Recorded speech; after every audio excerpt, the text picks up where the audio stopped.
আপুনি যে ইয়াতে হাজিৰা কৰি আছে না কিমান কৰি দিয়ে মানে বাহিৰততো যোৱাই নাযায় কিয় মেয়া খেদি আছে মেয়া মানে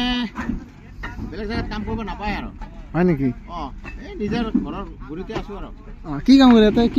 কি কাম কৰিব লাগে কাম কৰি আছো কি চিষ্টেম মানে মাছ চিষ্টেম না দিন চিষ্টেম নহয় এই দিন চিষ্টেম দিনত কিমান কৰি দিয়ে দিনত দে 250-300 টকা পাওঁ ইমান কম বাহিৰততো যোৱাই নাযায় নহয়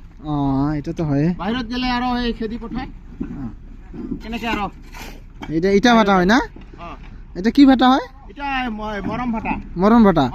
মৰম ভাটা এই যে নাম্বাৰ মাল কিমান কৰি ৰেট লগাইছে নাম্বাৰ মাল বৰ্তমান 6 টাকাত দিয়া যায় আৰু 6 টাকাত দিয়ে আৰ মিঠাটা মই ইমান নাজানো মানে মই কাম কৰা মানুহ না মালিক দিলে জানে সুপারভাইজার কত আছে তে আছে এই অফিসত আছে সুপারভাইজার লগত লগ কৰো হা দে হ'ব